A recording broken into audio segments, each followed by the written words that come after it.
Well, good morning. Thank you very much for joining me in this video. I want to talk to you this morning about advertising. The Niagara Association of Realtors has been sending out information about advertising and RICO's directive on advertising. And generally that's a sign that RICO is going to be clamping down a little bit, taking a bit closer, harder look at advertising in the industry. So I thought it would be better if we took a look at it and prepared ourselves rather than getting in trouble down the line. It won't be an exhaustive look at advertising. I mean, there's so much in advertising when we get into social media and we get into radio advertising and all kinds of other things. But there are four specific areas that I do want to talk about this morning. I want to talk about company affiliation. I want to talk about individual identification. I want to talk about transaction details. And I want to talk about claim to fame. Let's start with company affiliation. First of all, let's talk about the franchise attitude toward company affiliation. And I'm going to talk about signs, cards as well, but specifically signs. You pay a lot of money to your franchise, whether it's a franchise fee that's a fixed amount or whether it's a percentage to belong to a franchise, you pay a fair amount of money. And the franchise organization wants standardization in signs. So when you drive around, the signs all look consistent. Well, for some time now, we've been straying off that directive. I think it started perhaps, at least it was spearheaded with Christopher Invidiata out of RE/MAX in Oakville, RE/MAX of Boattown.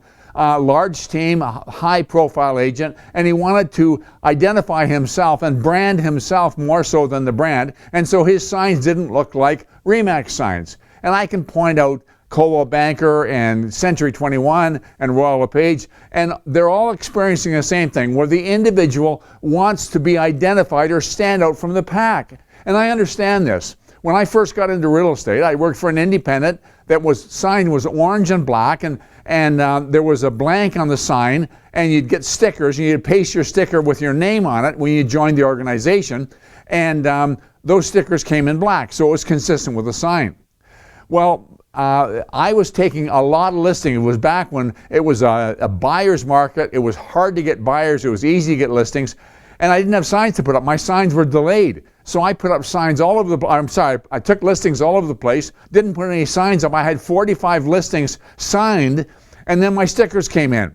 And my stickers came in inadvertently printed green instead of black. Well, it looked all of a sudden like a new franchise in town. And all of a sudden the phone started ringing. Wayne, I don't know what you're doing, but you're controlling this town. Come list my property, come list my property. So I understand the power of personal identification. It's a fine line to walk because it's important. The brand you work for spends a lot of money creating awareness, and you want to identify with that brand. So you have to come up with a way to identify with the brand and identify yourself too. And so your franchise organization is very concerned about this, that there be a standardization in your signs and your cards.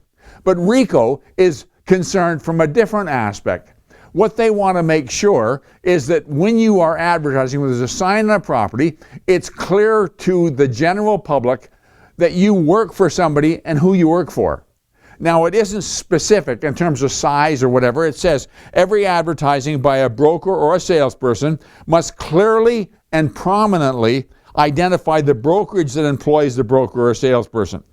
I can point you to some signs. I can walk to some from this office, and you'd have to examine that sign, maybe use a magnifying glass to try and find out what company it is. You can see the agent name, the salesperson name, the team name, but who knows who they work for. And although RICO doesn't specifically say that the name of the brokerage has to be at least as large as the salesperson's name or larger than. That was the way it was for years. That's why when RE/MAX first identified itself, the agent's name was all in lowercase because they could make the name bigger than if they had a capital at the start of the name.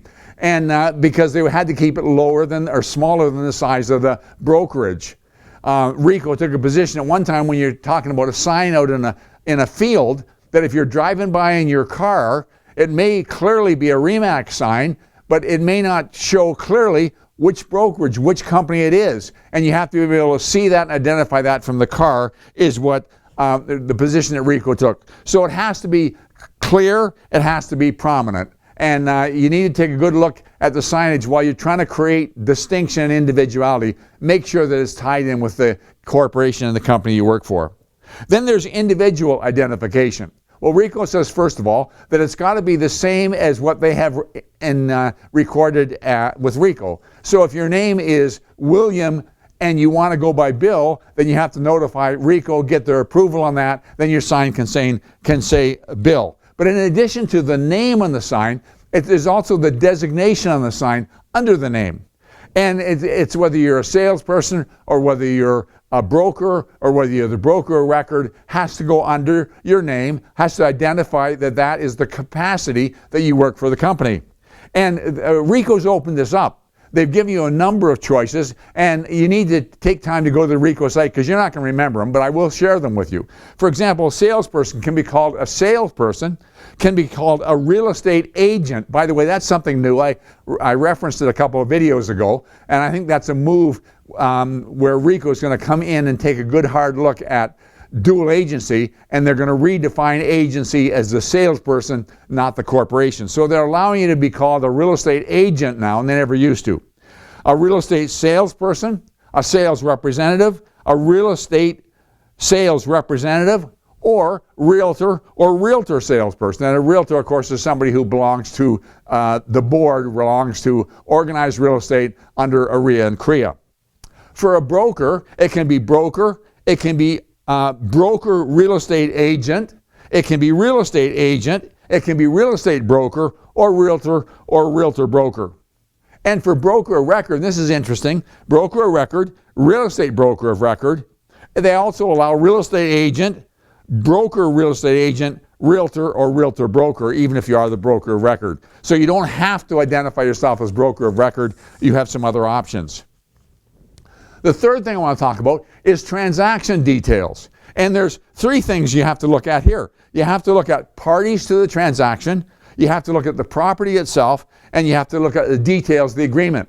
And what they're saying essentially is that you can't do anything, either in picture or in the text, that would reasonably identify the parties to the transaction without their written consent. And of course, a lot of agents are incorporated in the agreement of purchase and sale, consent that both parties sign, allowing you to use the details in advertising. The property itself, it's saying you can't identify the specific property. So you can say, I sold a property on such and such a street, but you can't say something that would identify that property in your advertising without express written consent of the owner. And then also, there's the details of the agreement. Nothing that would allow somebody to figure out what the property sold for example, without the express written consent of both parties. And so they, as I said, they put it in the agreement of purchase and sale, and they get that express consent. Now, I'll just take another second to underscore something here. I think that's something you're going to see change. The government, being federal and provincial both, are concerned about what they call blind bidding, where somebody puts in an offer, they know they're in a competition, they don't know what the other offers are. And of course, RICO is saying, the Privacy Act is saying, you can't tell them. Well, the federal position is, we don't want to have any more blind bidding, so we want everybody to know what all the other offers on the table are, and it will then be an auction.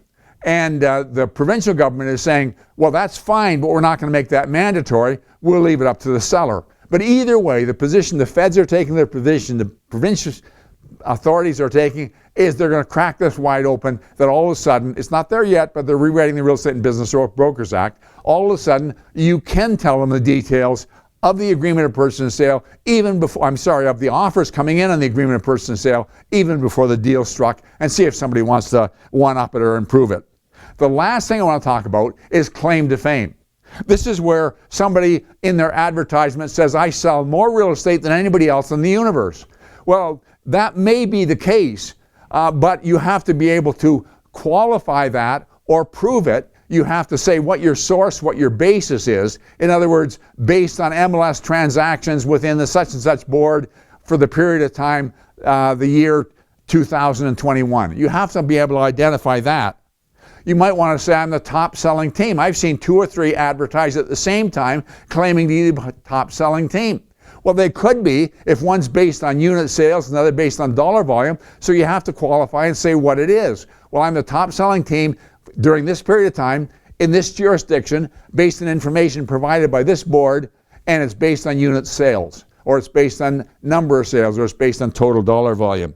And the other one, and I'll leave you with this one, if you're saying some personal award you've won, for example, the 100% Club, I could say Wayne Quirk, 100% Club recipient, and I was in 1984, but the public wants to know what I'm doing now, not what I used to do. So RICO says, fine, you can put that in there. You received the 100% Club award, put it in there, but then put the year you put it in. And if it isn't current, you may not want to run it. So you have to do these things in advertising, and you got to be able to back up the claims that you're making so that if it's ever challenged, goes to RICO, that's what they're going to be looking for. I hope that makes sense. There's more things we could spend and talk about, but those are the highlights. Those are the key things. Those are the areas where I think we're liable to fall off the rails and we need to watch out for. Thank you very much for sharing your time on this video. I look forward to talking to you again very soon.